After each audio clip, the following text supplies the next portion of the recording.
무리해서 억지로 회생을 하실 필요가 없습니다. 안 되는 사유를 해소해서 하시면 되는 거예요.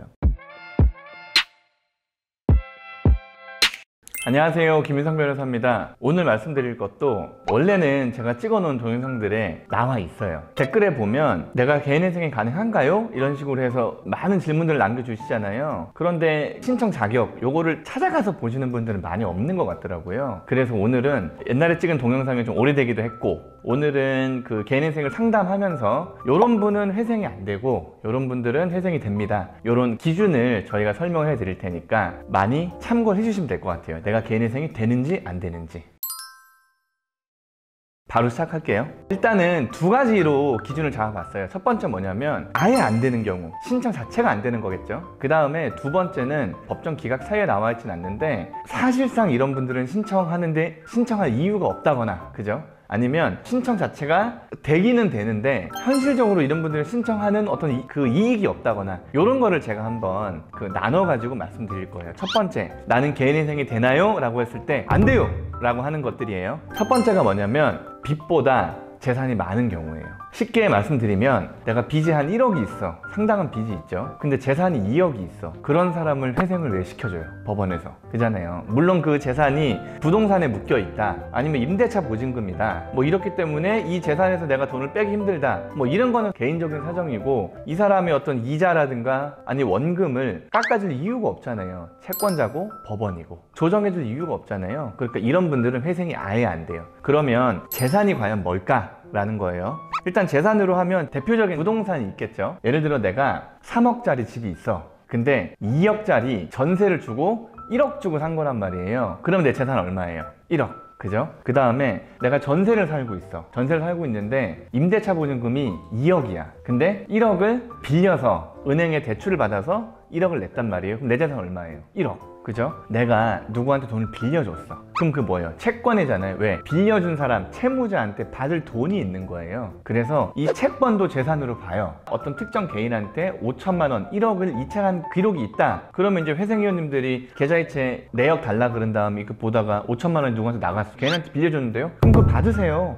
돈이 없다라고 하지 말고 그걸 받으면 돈 되지 않느냐. 맞잖아요. 받으면 되잖아요. 근데 나의 채무자, 그러니까 내가 채권자고 나의 채무자가 갚을 돈이 없어. 이 사람도 파산하고 회생했어. 그러면 그 사정을 소명 가능할 정도의 자료로 내면 되는 거예요. 그 다음에 주식. 내가 주식을 샀는데 투자했는데 완전 똥값이 된 거야. 그래도 남아있는 돈이 있을 거잖아요. 그거 재산으로 보겠죠, 당연히. 팔면 돈이 되는 거니까. 근데 자동차, 적금, 보험 해지 환급금, 옛날 어르신들은 저축보험 막 이런 식으로 해가지고 적금식으로 많이 넣었단 말이에요. 그 다음에 요게 좀 애매한데 배우자 재산, 이거 봅니다. 이거 관련해서 서울회생법원은 배우자 재산 원칙적으로 안 본다는데요? 라고 하는 건 서울회생법원만, 그리고 명의신탁이나 부인권 대상이 아닐 경우에만 배우자 재산을 안 보는 거지, 대부분의 법원에서 절반 정도는 내 재산으로 보라고 해요. 제일 중요한 거예요, 이게. 빚보다 재산이 많으면 회생할 수가 없다. 부채 초과 상태가 아니잖아요.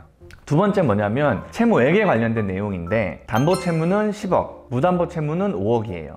담보채무가 10억인 분들이 개인회생을 신청하시는 분들을 본 적이 없고, 무담보채무가 5억인 경우는 가끔 봐요. 사업을 하는데 어떤 그 법인의 채무를 내가 다 연대보증을 쓴 거야. 그러면 그게 내 채무거든요. 그래서 무담보채무가 5억 이상인 분들은 둘 중에 하나를 하셔야 되는 거예요. 첫 번째가 뭐냐면 돈을 좀 갚어. 돈을 갚아서 무담보 채무를 5억 이하로 떨어뜨리는 거예요. 최근에 한 5억 8천 정도 채무가 있으신 분이 있었는데, 요 분은 한 9천 정도를 꾸역꾸역 해서 갚았어요. 4억 9천으로 만든 다음에 개인회생 들어갔어요. 그런 경우들이 가끔 있고요. 그 다음에 일반회생, 간이회생으로 진행하는 경우가 있어요. 일반회생, 간이회생은 그냥 알아만 두세요. 절차가 되게 복잡해요. 그리고 변호사가 소위 얘기하는 재판에 몇 번 참석해야 돼요. 그리고 10년 동안 빚을 1년에 한 번씩 갚아야 돼요. 그리고 채권자의 동의가 있어야 돼요. 요게 개인회생은 달라요. 개인회생은 3년, 최장 5년, 채권자 동의 필요 없고, 그 다음에 매달 갚는 거. 그렇게 알고 계시면 돼요. 그 다음에 면책받은 지 5년이 지나지 않은 사람은 개인회생을 신청을 못하게 돼 있어요. 뭐 이유는 너무 간단하죠. 면책을 받았다는 거는 열심히 빚을 갚고 갚지 못한 빚은 면책이 되었다는 거잖아요. 그러면 똑바로 살아야지. 이거는 우리가 매번 그렇게 해주면 빚 갚을 놈이 어디 있느냐,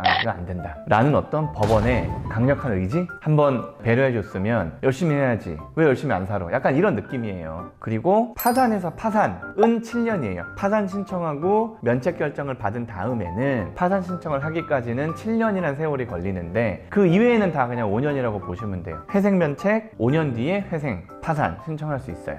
그리고 파산 면책 5년 뒤에 회생 신청할 수 있어요. 하지만 파산 면책 한 7년 뒤에 파산을 또 신청할 수 있어요. 아시겠죠? 구독과 좋아요 눌러주세요.